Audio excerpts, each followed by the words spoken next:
What if I told you healing could be activated with light? Not a pill, not a product, but a frequency, awakening your body's natural ability to regenerate, restore, and rise with vitality.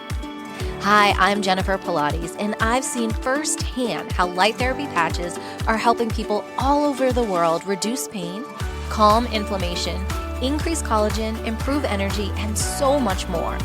These non-invasive patches use the power of phototherapy to signal your body back into balance. No chemicals, no side effects, just light. If you've been feeling depleted, foggy, inflamed, or if you simply want to feel more vibrant from the inside out, this might be what your body's been asking for. I've personally experienced the difference, having worn light therapy patches for the past 15 years.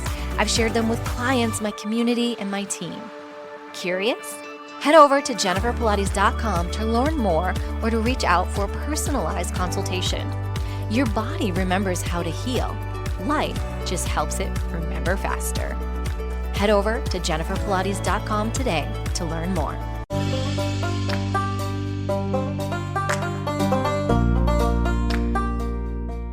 Welcome to Empowered Within, a soul-quenching, transformational podcast that will set your soul on fire. Through candid and inspiring conversations, leading experts, celebrities, healers, and I share our journeys of how we've overcome challenges to living an empowered life from within.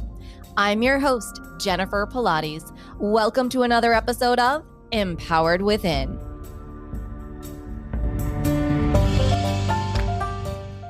Hi there, and welcome to another episode of Empowered Within. I'm so excited to introduce you to our guest, Niels Vantzuriel.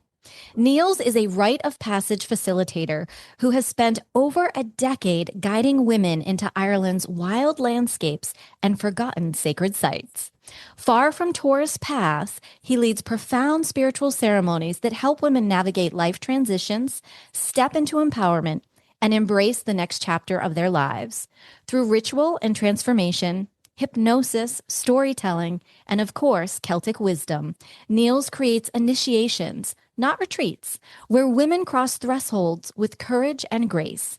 His work blends ancient mysteries with modern empowerment, offering a whole approach to soulful change, midlife renewal, and feminine leadership. Welcome to the show, Niels. Jennifer, so good to be here. Thank you for having me. And hello to the Empowered Within people out there. To our people, we have a lot of people in Ireland. Ireland has been in our top stats for 4 years now. Wow. Yes. There's a sea change happening here in Ireland. Ever since COVID happened, we are noticing it here. There's something happening, like a grassroots organization just bubbling up from the earth itself. Ireland is waking up. It's the only way that I can describe it. Ireland is waking up and reaching back to its roots. So I am not surprised in the slightest. That just gives me goosebumps. I'm so excited to hear this because I have so many questions about Ireland. I have so many questions for you, period. But definitely about Ireland. But before we really get into all the fun stuff, I want to know about the real stuff, about the Ireland roots of you that has brought you to where you are, offering these incredible experiences for women. Well, this is going to be an anticlimax. I'm not Irish. Shut the front door. What? I am actually something that you would call a grey dog. Now, this is a term that goes back to ancient Ireland, let's say 5th to 12th century Ireland, where people who came into the island, who would marry into a tribe, they would be considered grey dogs, and they would have half the honor price of their spouse, if the spouse agreed with that. So my fiance is Irish, and if I behave nicely, I can get half the honor price here. So originally not Irish. That's wild. Oh my goodness. I've been here for 12 years. I've been bitten by the Ireland bug, and I wouldn't want to be anywhere else in the world. This place is it is magical. Well, what brought you to Ireland? It's the fiance. Oh, I love it. Love brought you to Ireland. I feel like we're turning into a Hallmark movie. I'm so excited.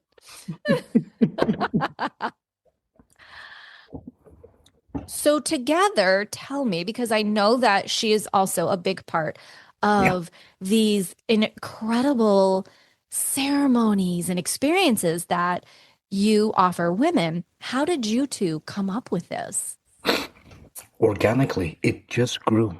We always loved hiking. We always loved to go outdoors. And where we are on the west coast, the southwest coast of Ireland, we are basically in the middle of nowhere. That means there's nothing to do here. So the only thing that there is to do is drive around in your little car and go hiking.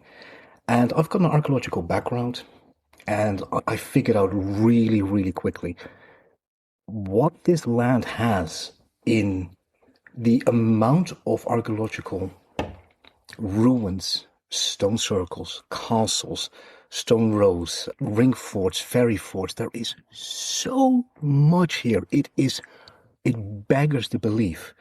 Now, I always thought that I was rather well rounded in archaeology, but I had no idea about the amount of stuff that was here. And then I started to invite my archaeological friends over, and they were flabbergasted. And this started to grow and grow and grow. And at a certain moment, this started to happen over and over and over again. The people that came to us mentioned over and over again, I needed to be here. I don't know why. And it's rather vague, but they all knew I needed to be here. I needed to do this meditation or this ceremony in this stone circle. I needed to stand on this cliff. And jokingly, both Kira, my fiance, and myself, we started to mention to each other, Ireland is calling its people home. Now, it doesn't mean that you have to be of Irish descent, but there is a certain kind of person that is being called to this land to do work. And we've seen this over and over and over again. And this just kind of organically grew until we figured out maybe we should actually do something with this. And we just ran with it. That is such a beautiful story. I love this for the two of you. So, will you explain what exactly is a rite of passage that you offer, and how does that truly different from, say, a traditional retreat? Rites of passage are as old as humanity. There isn't a culture that doesn't have this idea of you are a changing being in a very complex society, and you cannot always stay the same. And normally we change through the years, and change is gradual, but there comes a point where the old life just doesn't fit anymore. The roles that you are playing just don't fit anymore. And the way that our ancestors dealt with that need for change is they set aside a dedicated amount of time in something I like to call liminal time and liminal space, a time outside of time in a sacred set apart space where you have the chance to really reinvent yourself or go through a ceremony, go through a process where you can become somebody else on a very fundamental level. And then once you come out of that, the tribe is there to witness, hey, yeah, we saw what you did. We saw that you went in as a girl, but came out as a young woman. We saw that you went in as a mother, but are now coming out as a venerated elder.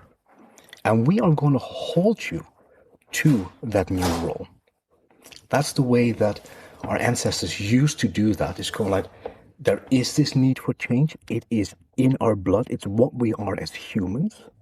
We're going to bump into this. We're going to set time aside for you to do that. And then once you come out of it, we're going to hold you to that new role, kicking and screaming, because change can come very quickly, but holding on to that change without slipping back again, that's where the real rub is. Nowadays, the only real rite of passage that we still have is basically marriage. There are some cultures that still have a few other ones, but the big one is marriage. But we have so many more places and times that we need to change, where our old life just, the way that we show up in our old life, it doesn't work anymore. Our careers don't fit anymore. Our relationships don't fit anymore. doesn't mean that those relationships or those careers need to come to an end, but the way that we show up in those careers, in those relationships, that needs to change. And it's a very visceral feeling for a lot of people, for a lot of women that we work with. It's visceral. It is in their bones. I can't go on like this. This is suffocating me. I need to change. But there is nothing in our culture anymore that really takes you by the hand, puts you in a sacred place, and then guides you through, okay, this is who you were, this is where we're going, how are we getting from A to B? How are we going to do that? And how are we going to make those changes actually stick in a way that once you go back home again and you're going to get, can I swear on your podcast, by the way? Absolutely. You can be. When you're going to go back home again, you're going to get bitch slapped by your old life. And you want to hold on to those new insights, those new ways of being. But your old life, your old friends, your old family, your old career expects you to show up in that old way.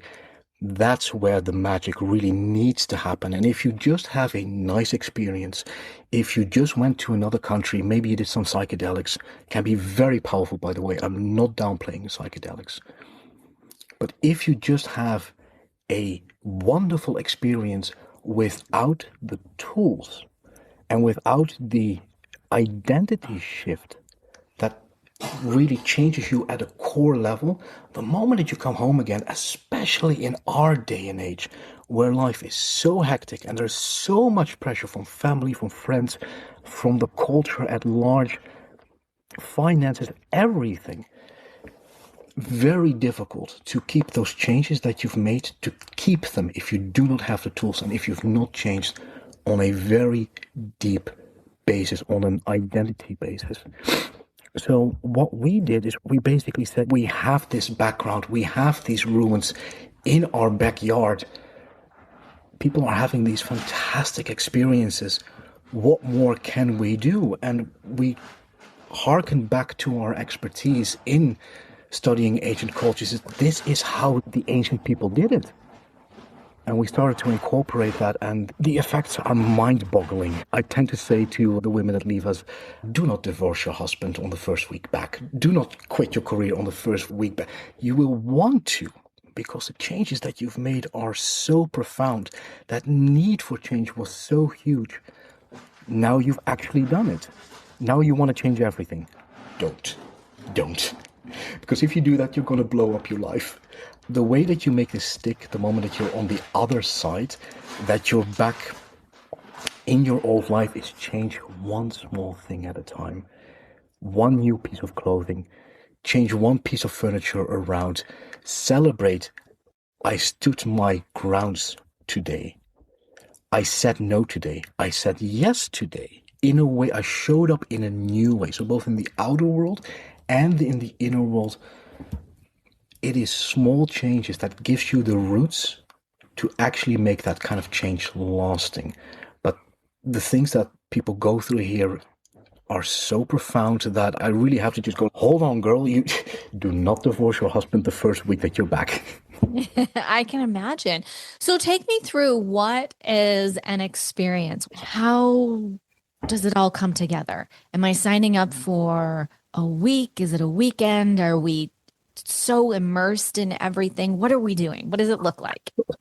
It depends upon the person. It really depends upon the person. We start to work months in advance with you, really months in advance, from the spiritual to the very physical. You're going to have to get your stamina up. We're going to be hiking.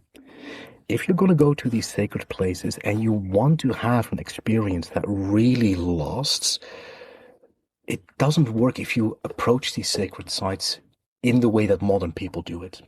So you drive up with a car, you go and sit down on your picnic blanket and you go, okay, sacred site, show me what you got. That's not how these places work. That's especially not how Ireland works. Oftentimes we see big groups here coming from all over the world that want to do sacred grit work in Ireland. This is a side tangent, but please indulge me. Nothing wrong with the intention, but it's not how Ireland works as an entity. The energy is here. self-sovereignty is an enormously big topic, both in mythology and in the feeling of the country. So if you come here with the idea, show me, or I'm going to do a grit work or something like that, you're going to get pushback from the energies here. If, on the other hand, you come here and you do it the way that the ancients did it, walking to places. If you lived in a valley as a poor peasant 1500 years ago and you needed to go to the nearby stone circle, you need to go across the mountains, over to the other side, pack your lunch, pack your dinner, put all your affairs aside because you might not be coming back, because that's the reality of ancient Ireland. It is not a safe place. And you might be gone for 2 or 3 days hiking to get to this place. If you do that, you are in a completely different headspace. And we try to recreate that. So one of the things that we do is months in advance, start training, because this is going to be physical, very physical. And it needs to be physical if you want to have these fantastic changes. You need to incorporate the body. So we tackle the mind, so the belief systems, the subconscious mind. So let's just say the mind, the identity, and the subconscious mind, the very deep belief systems. Then we work with the body, and we work with your etheric fields as well. So we tackle the whole being, and we do that for months in advance. And then it really depends upon the person. What do you want to do? Because this is one-on-one work. We're not going in groups up the mountain. No, it is one-on-one. So it's also far ahead of time. We need to be sure that we like each other, because we're going to be stuck with each other for a little bit. So that can be... Not to interrupt you, when you're going, is it like what you're saying? We're packing a bag and you're like, okay, Jennifer, we're probably going to be out there for a couple of nights. No, thank God, not that. I'm like, wait a minute, what? We just went from Hallmark to Eat, Pray, Love. Ooh, okay, there must be some middle ground here. Thank the Lord, it's not that intense. We hike in the afternoons, and in the mornings we do pre-work, so that the work that we do during the morning comes back and is deepened at the sacred sites that we've hiked to in the afternoons. The hiking itself can be a maximum of 1.5 hours, which is short enough to not tucker you out so that you don't fall asleep while you're at the sites, but still impressive enough to really get the body involved, so that all of the changes that we make, the body is there, and that's where we work. It almost sounds like or at least the way that I'm sort of embracing this, is the idea of the hike, the idea of the point A to point B, is it literally gets you out of your mind and into your body, so that there isn't a distraction, so that you are so open to receive the messages and the energies. This is so true. Side tangent again, I had the good fortune of teaching in Russia like a decade ago. And one of the ladies there came to me, and this was a lady that was known locally to the locals as a holy person, communing with angels all day, every day. And you could tell from her energy, there is this saying, if you commune with God, God is so large, he will start to peek out of you. You can't contain him. Those energies, absolutely true for this lady. But she had a young teenage child. And that young teenage daughter was starting to fall in with the wrong crowd. And she wasn't able to deal with it. And that wasn't going well at all. So even in all her holiness, which you could palpably feel being in her fields, she needed to be physical for her daughter. And the moment that was the wake-up call for me to change everything that I was doing and really start to incorporate the physical in any way, shape, or form that I could. And the hiking is it is very natural here to just go out into the countryside. Because there are so many of these sites here, and because Ireland is so uninhabited, relatively, a lot of these places yes, farmers will know that they have these fantastic sites on their land, but other than the farmers, nobody goes there. So you have this place for yourself. Literally for yourself. They are not the flashiest. Don't think Stonehenge.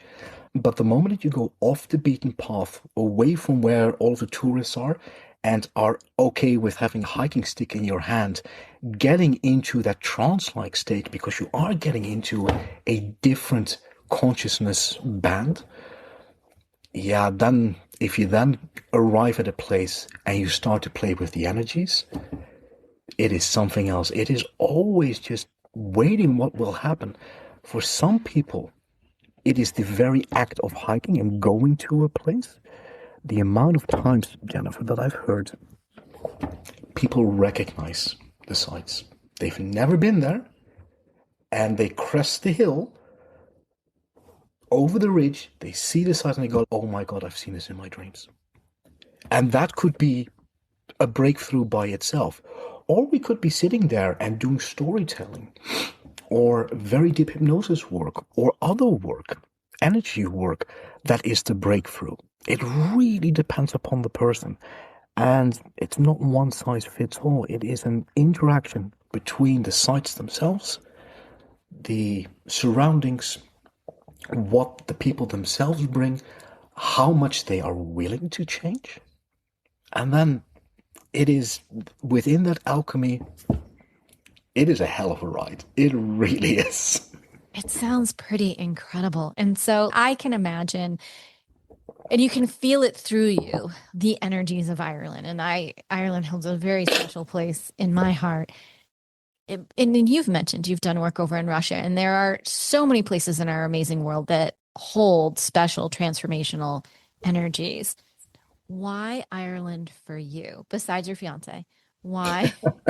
Well, that's a big one. That's a big one. But yeah. you could have picked anywhere based on what you're doing. So clearly there's something there is magical. Something specifically about this place. Okay, how do we explain this best? Ireland is well known for the fairies. The fairies is a catch-all term for a lot of different etheric beings. In the mythology of Ireland, Ireland doesn't actually have a creational myth. It has an origin story. Two very different things. And the origin story talks about how the modern-day Irish came to the land of Ireland. And they weren't actually the first to come here. They were the sixth and last wave of invasions. This is coming out of a medieval manuscript known as the Laur Gavalla Érenn, also known as the Book of Invasions or the Book of the Takings of Ireland. The modern-day Irish are the last wave of people coming here. The people that came before them, the fifth wave, are a race of mythical beings that are known as the Tuatha De Danann, or the tribe of the goddess Danu. Tua is tribe or peoples. These are mythical demigods, and these are basically the gods of the Irish pantheon. They were also not the first. There were predecessors before them, oftentimes with a little bit of a Christian background going all the way back to the flood, because these myths were written down by Christian monks. That's how we get these stories. But their predecessors were these mythical beings, and the poet of the Irish that are invading goes to the goddesses of the island and basically says, how can we live here? Basically, he blesses and sings to the land. His name is Amergin, maid of song, and he sings to the land. His brother, Don, is a warrior, and he says, yeah, enough with this singing. We're going to take this land. There is a local sage, a man by the name of John Moriarty, who says the way that you come to Ireland, your intention that you bring to Ireland, is the way that she will receive you. Don, the warrior, brought bloodlust, conquest with him. He perished along with the rest of his tribe, with his warriors, in front of the coast here on the west coast of Ireland. The rest, the peoples that wanted to sing and work with the island, work with the Irish goddesses, they survived and were able to finally make landfall and make their home here. Now, They made a pact with that fifth race, with the mystical beings, that the modern day Irish would get above ground and the Irish gods would get below ground or would go into the fairy forts. Those gods became known as the fairies. Again, it's a makeshift cover-all term for gods and other etheric beings, so you never quite know when you bump into a fairy what kind of being you're dealing with. But they went into the other world. And to access the other world, you go to those liminal places that are dotted all across Ireland. I'm getting to my point here. I know it's a long story. Because there are so many of those liminal places dotted all across the landscape in Ireland, those stone circles, those castle ruins, those ring forts, fairy forts, lakes, grottos, anything that is a break within the landscape, the ancient Irish see as that is an access point to the other world, not the underworld, but the other world. That is a place where the power of the fairies, or the she, they're called the she, is seeping from the other world into this world. To answer your question, Jennifer, why Ireland? If I, at my most poetic, I would say because this land is drenched, absolutely just covered with the energies of the other world. And you can tell that when you land here, there's something different about this place. Even just time works differently here.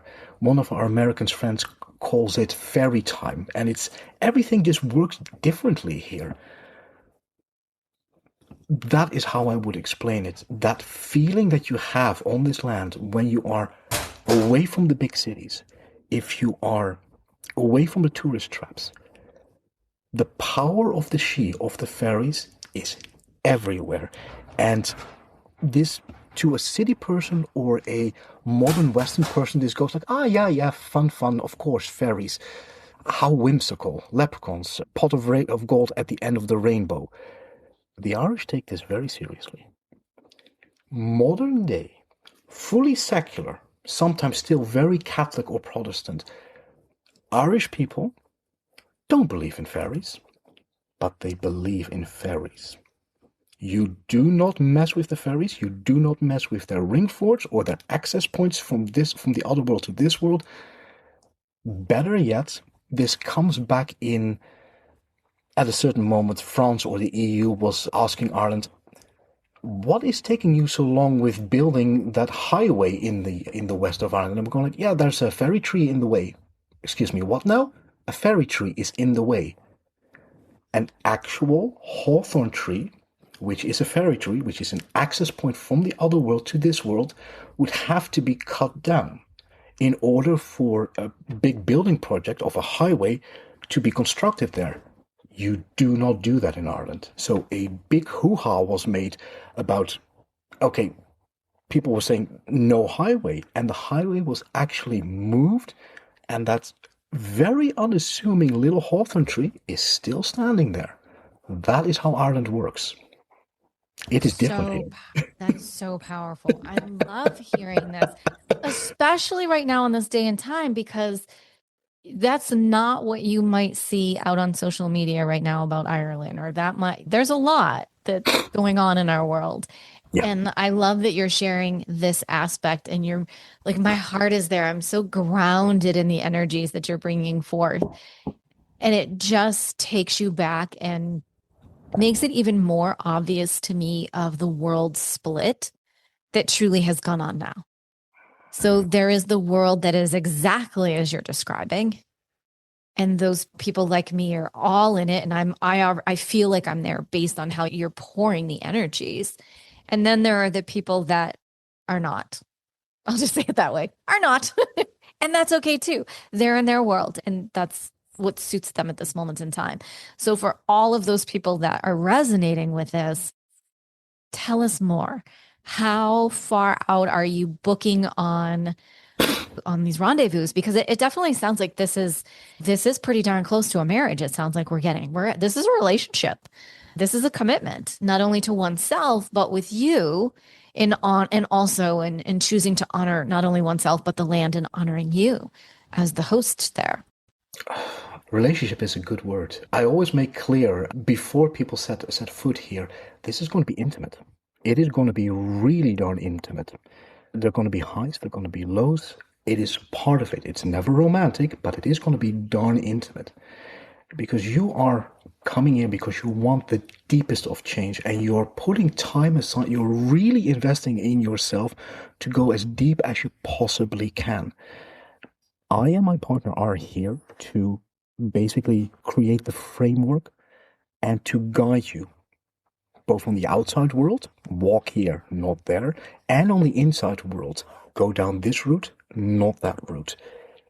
And that last part, of course, is always within discussion. What do you actually want? But it is very, very intimate. And we keep on contact with our ladies for quite some time afterwards. So it's not just wham, bam, thank you, ma'am. No, no, no, no, no, no. This is a commitment from both sides. And we take it very seriously. And we take about 3 people a month during the summer months. And that's it. Because it's very intense for us as well. Is that predominantly based on weather, I assume, when you do most of your work? For this season, the last one was in mid-November. Absolute hero because we got soaked to the bone. Yes, weather is an issue. Weather in Ireland, especially the West Coast, is from March to October. You have decent weather. You're always going to get a rain shower. It's just part of what it is. Makes this land so beautifully green. But after that, it is possible to do, but you have to be brave. You have to be very brave and be able to swim. Oh, goodness. I'd be able to swim. So not only are we hiking, we're swimming. Yeah, that's basically what it is. Yeah. I could, swimming with fairies is cool. I'm down with that. I'm totally down with that. I think that would be great. So when is the sunniest time? Tell me the difference between when is that for you? The best time to come here is springtime. It really is springtime. For one, less tourists. Really less tourists. Now, we always go to other places where the tourists do not go, but that doesn't mean that you don't see tourists. So within springtime, they're still not here. So from March up till beginning of July, it is still quite quiet here. Then afterwards, mid-June, all the way to the beginning of September is peak tourist season, and it's a lot. There's a lot of people here. We have a small town nearby that has 2,000 people. During the winter time, we are bored of each other's faces because we see the same people every single day. But that same small 2,000 people town swells to 20,000 people during this. Yeah, it is madness. Wow. Yes. How do you fit all those people? You do not. You do not. Yes. Oh my goodness. So we go away. We go into the mountains, to the cliffs, to the forests. We go the forests that are still there because Ireland is. Sometimes this might be a little bit of an anticlimax for people. When they come to Ireland, they might expect to see forests. They have green in their heads and think green fields and green forests. Ireland is one of the most deforested countries in the whole of Europe. It is so bad that there are basically no forests left unless they are planted. There are still a few left, and we take people to the ones that are very, very special, that cannot and will not be touched. But even the government has figured out, we can't touch those because those ones are sacred and special. And that's where we take people. Not quite sure where I was going with that, but and I don't think forest. I think more rolling hills. Yes. And cliffs. Like, I don't think forest. I just think beautiful rolling hills and the greenery and sheep and a lot of sheep. Better yet, heroic sheep, because every time that you're here and you see a sheep, is not technically allowed by law to not stand on a cliff and not look heroic. It's just not allowed. They have a knack for it. This is hysterical. I love this. So now tell me, I didn't ask this, but yet, how long have you two been doing this work? In official form, maybe 5 years, but we've been doing this for a good decade in different forms, and just fine tuning our approach and finding more and more sites as we've gone along. So we are very well versed here in the Southwest, where there are a lot of megalithic sites. So megalith, mega, big, lith, stone, or lithic stone, big stone sites. The megalithic sites in Ireland come in clusters. It is very peculiar. You will have counties that have a gazillion of them, and then you've got counties that have almost none. So we are very well versed here because they have a lot of megalithic sites here. But if you go to other sections of the island, they're almost not there. And the ones that are there, again, overrun by tourists. So we basically take people out of the way to the middle of nowhere. To the true, Yes. the true grassroots of Ireland. Yes, the places that still actually have power. Here's an interesting thing. What we have noticed is that the places that are easily accessible, energetically wise, are the places that have been energetically messed with. Either by people who did so intentionally or didn't know what they were doing. The end result is the same. Energetically dead places. Places that are out of the way, that you actually have to put in some sweat on your brow to get to. Those are the places that are still humming away in the background, just doing their thing. And something about how you approach those sites. Until now, we've really been focusing, okay, you do this physically. It's also a mindset thing. You're not going to be the first person that does a ceremony here. You are in a line of hundreds, if not thousands of people stretching across millennia who've quietly come to these places, done their business, packed up and went away again. Again, if you make it all about show me, I'm here, I'm expecting something now, wrong mindset to bring. If instead you basically, I like to call this praise singing. If you sing the praises of a place and that you're just happy to be there, that is a attitude and a mindset and an energy that you bring along that the sites are far more responsive to. It's best summarized by saying, how can I walk beautifully on this piece of earth? And there's ways to do that, and there's definite ways to not do that. Absolutely. I mean, it truly is sacred land. And so coming with a sense of wonder, and a sense of even childlike wonder, I think that that's what allows for those fairy moments, that allows for the magic to happen when you're open to it. So the women that have graced yourself and your fiance and the beautiful ground there, where would you say, geographically wise, have more of the people been coming from? Is it closer towards you, or is it America? Is it Russia? Is there a vibe? Age-wise, it is all over the place. The youngest, 27, oldest, 72. Until now. The majority are US and Canada. There are a few Europeans, a few South Americans. Surprisingly little Irish people themselves, but that is starting to change. Like I said, Ireland is waking up itself. There is a revival going on in Ireland, and it is so beautiful to see. As somebody who is from outside of this island, it is so beautiful to see for the native people of this country that they are reaching back to their own roots. It is difficult because so much has been lost. So there's a lot of speculation and people just grasping at straws, but there is a revival happening, absolutely. And it's beautiful to see. It is absolutely gorgeous to see. But to answer your question, it is mainly the US and Canada. And there are some European people coming as well. That's fantastic. I'm so excited for the two of you and for what's to come, because I do feel that as our world, it has split, it's been split now, that there are so many more people that are looking for what you have to offer and are looking to get back to literally the core of themselves and the core of the earth and why are we here. And I know I was speaking, I think it was about a month ago. I said, "Oh my gosh, I found in Ireland." I said, "They'll pay you to go and live on and live on the Hmm. island if you'll Yep. inhabit it." And I'm like, "Let's go." You know, let's do it. Yep. Well, what's the worst case scenario? Oh, you might piss off the local goddess very quickly here. There are many Irish goddesses, mainly goddesses. This is the land of the goddess, as far as I am concerned.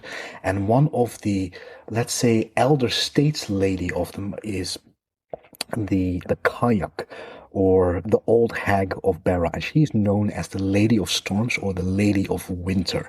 Storms here are heavy, so we pay homage to the kayak because we are literally living on her home turf. We are on the place where she hailed from. She's known as a deity all across the British Isles. You will bump into her in Scotland, on the Isle of Man. You will bump into a version of her in Wales, all across Ireland. It is said that when she walked across Ireland with her apron filled, little stones would fall out and those would become mountains or lakes in the Irish landscape. But her home base is where we are located. And it's very close to where those islands are that you can start to live on and you will get paid for it. But it does mean storms, storms, storms. You have to keep her on your good side. So we actually Absolutely. honor her as when people come here for the first time, we say, please bring small offering. You don't have to believe in this, but this is good etiquette. There is a concept within ancient Celtic spirituality that is called, and I'm gonna butcher this with my foreign tongue, but queer queefness, which is something like right relationship. That can be within your family structure, that can be within your tua or your tribe, but that can also be with the land that you live in. What is your right relationship with those sacred sites that you are visiting? What is the vibe that you're bringing? Or if you are coming to a piece of land that has always been the homestead, the stomping ground of this ancient goddess, do you at least acknowledge her? Right relationship. It's a core part Absolutely. of Celtic spirituality. Absolutely. Oh my goodness. I think it's like you should do that every day with your home. You should do, I'm all about, I talk to my home as much as I talk to my fur babies.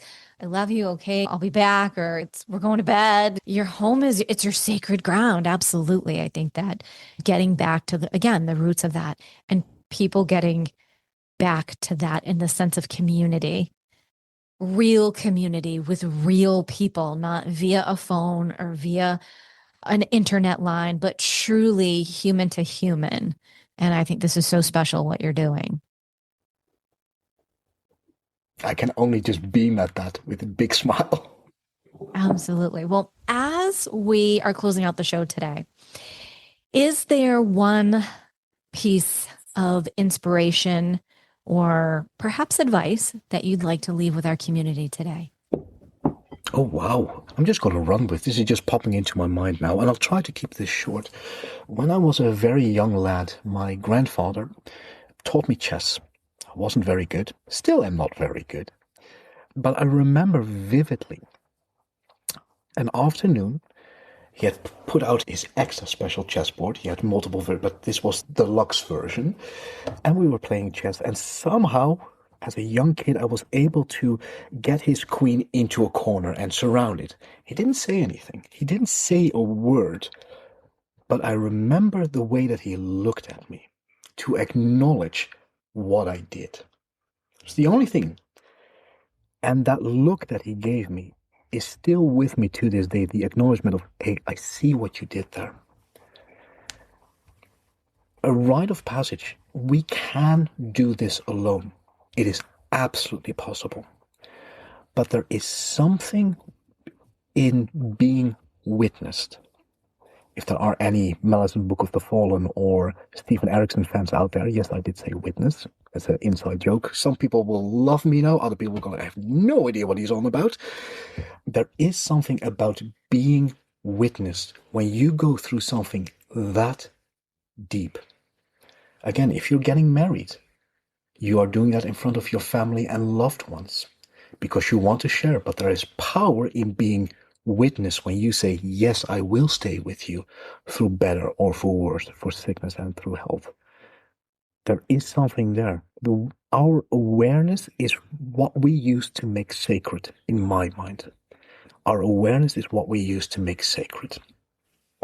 Being witnessed, being seen for what you are going through, and knowing I can always reach out to this person to touch base again, to revamp that feeling if I ever slide back, because sliding back is normal. When you come back home again, 2 steps forward, 1 step back. It's the normal way this kind of change work unfolds. But this person has seen me in a very intimate, cherished way. All my struggles, the imperfect way that I showed up, and I still did it. And I didn't do it alone. Somebody saw that, and somebody is proud of me.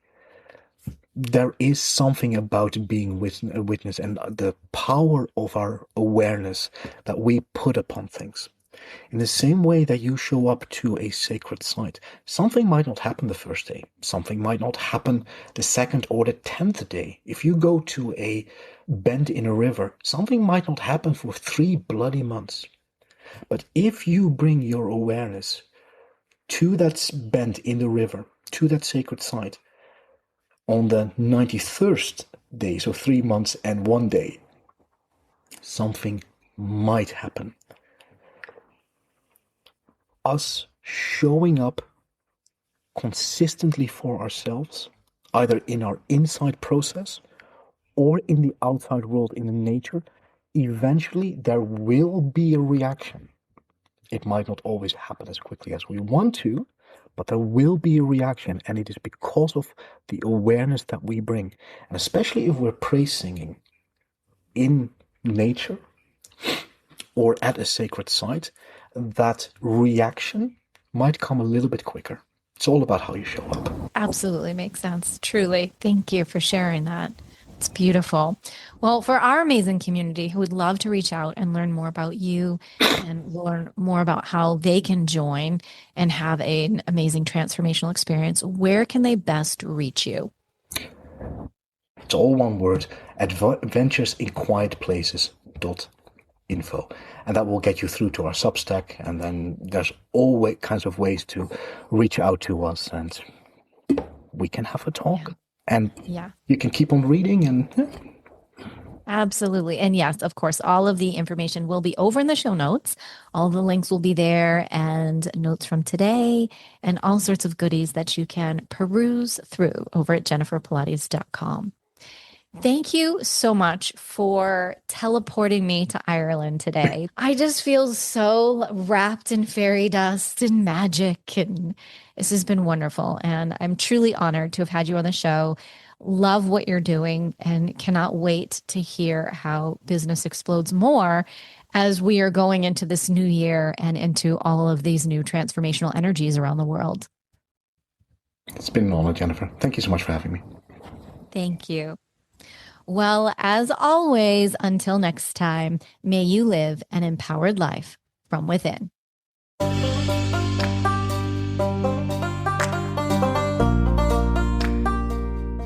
Thank you so much for tuning in to another episode. Please remember to rate, review, and subscribe to Empowered Within with Jennifer Pilates. Your feedback is important. It helps me to connect with you and gives me insight into who you are and what you're enjoying about the show. For today's show notes and discount codes from today's sponsors, head over to jenniferpilates.com. Until next time, may you live an empowered life from within.